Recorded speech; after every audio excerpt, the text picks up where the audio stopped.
So walking is probably one of the best exercises you can do. Just about everybody can do it, very low impact on your joints, and best of all, it's got a very low barrier to entry.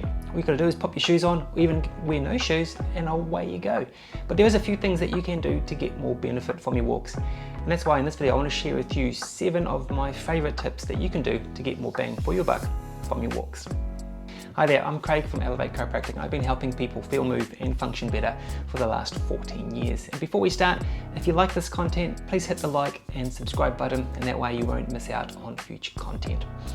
So our first tip to get more bang for your buck from your walks is to change the surface that you walk on. So what do I mean by this? Well, we're so used to walking on the flat, hard concrete, and that's great, it's walking and it's good for you, but it doesn't challenge the joints in your feet, it doesn't wake up the brain trying to think about where our next step's going to be. So an easy way around this is just to change the surface. So maybe it's just walking on the grass, or walking on dirt, or on stones, or on the sand at the beach. I'm sure you've been for a walk at the beach and realised how much harder it is to walk on the sand than it is to walk on the concrete. This is just because it requires a whole lot more stability. We need to be aware of what we're doing a whole lot more, and it's just a bit more challenging. So next time you're out for your walk, try and change the surface that you're walking on. So our second tip to get more out of your walks is to listen to music. There's an interesting study done in the Journal of Exercise and Sports Psychology that found that those people that listen to fast tempo music, so this was about 120 beats per minute, on average walked 15% further than those people that weren't listening to music. Now, I'm a fan of actually listening to podcasts when I am walking, so it's not going to give me that beat to make me walk further, but I do reckon it takes my mind off what I'm doing, and I generally do walk further if I am listening to a podcast. So next time you're out for a walk, try listening to some fast tempo music, see if it makes you walk further. So our next tip is to try walking backwards. Now this is a bit of a strange one, and you might think, why would I want to walk backwards? Well, there's been a bit of research to suggest that walking backwards can do some pretty magical things for your back. There's been some studies that have shown that walking backwards can reduce back pain, strengthen your back, improve your balance, improve your posture. It can also help with your knees and help with your leg strength. Pretty cool, eh? So next time you're out for a walk, try turning around, walking backwards for a few minutes, just seeing how it feels. Now, of course, if you are doing this, we want to be safe. Make sure the path's clear behind you. We don't want any accidents, okay? So our next tip is to track your times, distances, etc. Now it's getting easier and easier to track using different fitness trackers like your Apple Watches and Fitbits and all those types of things.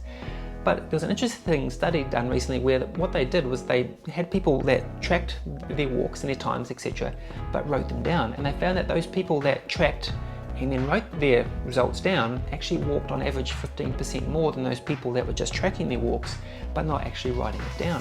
There's something to be said about actually writing something down. It's on paper, it's there, you can see it, and hopefully it's going to give you some motivation to try and beat it next time. Our next tip here is to change it up. So what do we mean by that? So when I say change it up, I'm thinking about the speed. So make sure we're walking at different speeds. So some days we're going to be walking fast, and some days we're going to be walking slow, or even change up the speed during your walk. Also, we want to change where you are walking so that we're walking uphill and downhills. So walking uphill and downhill emphasizes different muscles. Also, changing the route we're walking on is going to be more interesting for our brain. So our brains crave novelty, and if we're just doing the same boring loop all the time, we're probably going to lose motivation at some point. So if we can keep our brains guessing, keep our body guessing, it's going to be much more challenging for our body, and you're going to get much more benefit from your walks. So our next tip to get more out of your walks is to have a goal. So this might be a big goal like I want to walk a half marathon, or I want to walk 10 kilometers, and once you have that goal, you can then plan your training to reach it.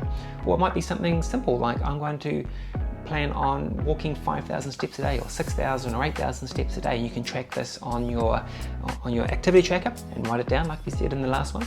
Or it might be something like I have a particular route that I walk on that normally takes me half an hour, but today I'm going to try and beat that and walk it in 25 minutes.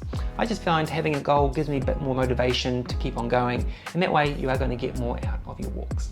So our 7th and final tip to get most out of your walks is to walk with good posture. So for good posture when I'm walking, what I'm thinking about is chest up, shoulders back and down, and chin in. This allows us to open up our rib cage. It's going to give us the ability to breathe a lot easier. We're going to be able to get much more air in. As a little exercise, you can try this yourself right now. So if you go into that slumped position, take a big breath in, see how it feels, then go into a more neutral position.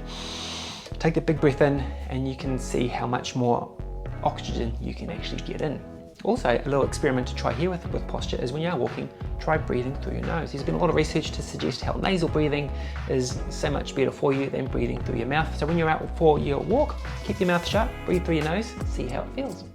So there you have 7 tips to help you get more out of your walks. I hope you have found this interesting and maybe even learnt a few things, or you're going to go away and employ a few of these tips when you go out for your walk next. Also, if you do that, let me know in the comments which one you found the most interesting and which one had the most benefit for you. Also, if you have any questions, put them in the comments. I'll do my best to answer those for you. I am Craig from Elevate Chiropractic. Thank you for watching, and we'll see you in the next video. See ya.